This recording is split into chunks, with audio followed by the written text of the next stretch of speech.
बिस्मिल्लाहिर्रहमानिर्रहीम। अस्सलाम वालेकुम। खुश रहें, आबाद रहें। पाक परवरदिगार मोहम्मद वाले मोहम्मद के सदक़े में आपके रोज़ी रिज़्क़ में बरकत और इज़ाफ़ा अता करें।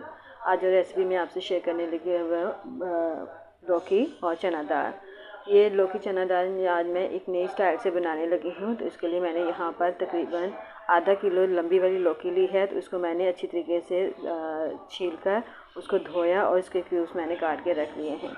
यहाँ पे मैंने चना दाल ली है, तकरीबन ये भी आधा किलो है। ये ओवरनाइट मैंने भिगो कर रख दी हुई थी और अब इसको मैं बनाऊँगी। साथ ही यहाँ पे जो मसाला जात मैंने लिए हैं उसमें अदरक लहसुन का पेस्ट, टमाटर, नमक, हल्दी पाउडर और लाल मिर्चें ये अपने टेस्ट के मुताबिक लिए हैं। अदरक और लहसुन मैंने एक एक चम्मच ले लिया है। यहाँ गाइस मैंने प्याज फ्राई किया है और इसमें मैंने अदरक लहसुन टमाटर नमक मिर्च और हल्दी पाउडर तमाम चीज़ें जो है वो मैंने शामिल करके ये मसाला मैं भूनने लग गई हूँ। इसमें मैंने ऑयल जो है वो तकरीबन 1 कप के करीब लिया है। आप ऑयल अपनी मर्ज़ी के मुताबिक ज़्यादा या कम कर सकते हैं। तो यहाँ पे मैं इस मसाले को अब तैयार कर रही हूँ और इसको अच्छे तरीके से भूनने के बाद बाकी का काम जो है वो मैं आपको दिखाती हूँ कि आगे मैंने क्या करना है। लेकिन माशाल्लाह से हमारा मसाला जो है बिल्कुल रेडी हो चुका है, ऑयल अलग हो चुका है देखें। और अब मैं यहाँ पर इसमें ये जो मैंने लौकी काट के बारीक क्यूब करके रखे हुए थे इनको मैं इसमें शामिल कर रही हूँ। इसको मैं तकरीबन 5 मिनट भूनूँगी।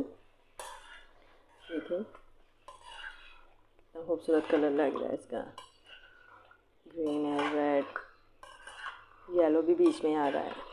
इसको हम 5 मिनट तक भूनेंगे और इसके बाद मैं इसमें फिर दाल भी शामिल कर दूँगी। गाइस मुझे 5 मिनट हो चुके हैं लौकी को भूनते हुए और देखें जी गैस भी कितनी स्लो हो गई है। गैस प्रॉब्लम बहुत ज़्यादा चल रहा है। अल्लाह ताला से दुआ है कि परवरदिगार इस मुश्किल से भी आसानी दे आवाम को। और अब मैं इसमें दाल भी शामिल कर रही हूँ ताकि दाल भी साथ में अच्छे तरीके से भून जाए। ये दाल मैंने ओवरनाइट भिगो के रखी हुई थी तो ये बहुत अच्छे तरीके से देखें सॉफ्ट हो चुकी है। तो इसको हमें ज़्यादा टाइम नहीं लगेगा पकने में, तो ये बहुत जल्द गल जाएगी। अब इसको हम इतना भूनेंगे कि ये जो मसाले का ऑयल है ये अलग नज़र आना शुरू हो जाए। बस दुआ करें कि गैस जो है वो तेज़ हो जाए, क्योंकि स्लो हीट पे फिर जो भी सब्ज़ी होती है या दाल होती है वो अच्छे तरीके से भुनी नहीं जाती है। ये गाइस माशाल्लाह से हमारी दाल जो है और लौकी बहुत ज़बरदस्त तरीके से भून चुकी है और ये देखें ऑयल भी जो है वो आधा भुना शुरू हो गया है। तो अब इसमें मैं जो है पानी शामिल करती हूँ ताकि ये दाल और लौकी दोनों जो है अच्छे तरीके से गल जाए।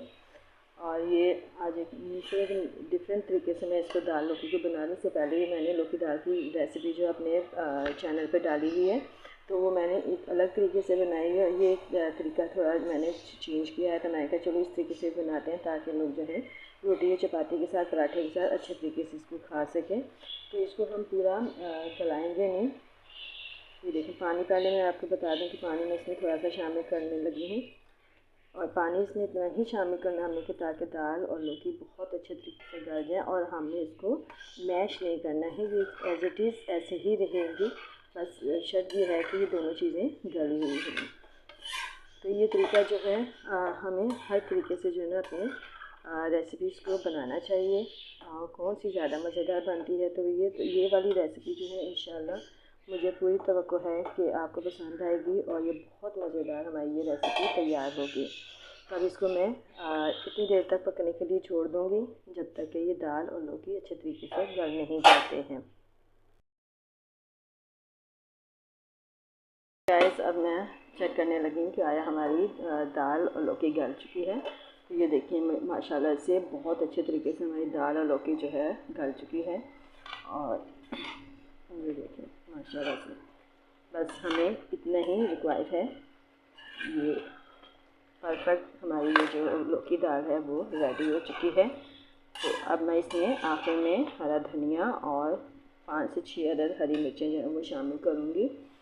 ये देखें दाल बिल्कुल हमारी गली हुई है और ये हमने अब इसको 5 मिनट सिर्फ हमने दम पे रखना है ताकि हरी मिर्ची और हरा धनिया जो है इनका फ्लेवर भी लौकी दाल में शामिल हो जाए। तो यकीनन मेरी रेसिपी आपको ये पसंद आई होगी। अगर मेरी वीडियो पसंद आई तो लाइक करें, शेयर करें, मेरे चैनल को सब्सक्राइब करें और बराए मेहरबानी अपने अजीज़ व क़ारिब को भी शेयर कर दिया करें ताकि हमारा चैनल सब्सक्राइब हो जाए और वो भी मेरी रेसिपीज़ को देखें और उसको फॉलो करें। और लाइक ज़रूर किया करें कि आपकी कमेंट्स भी दिया करें ताकि आपकी कमेंट्स से हमें अंदाज़ा हो कि हमारी कुकिंग आपको पसंद आ रही है या नहीं। तो अब मुझे इजाज़त दीजिए, एक नई बेहतरीन रेसिपी के साथ दोबारा हाज़िर होंगी। उस वक्त तक के लिए मुझे इजाज़त दें। अल्लाह हाफ़िज़।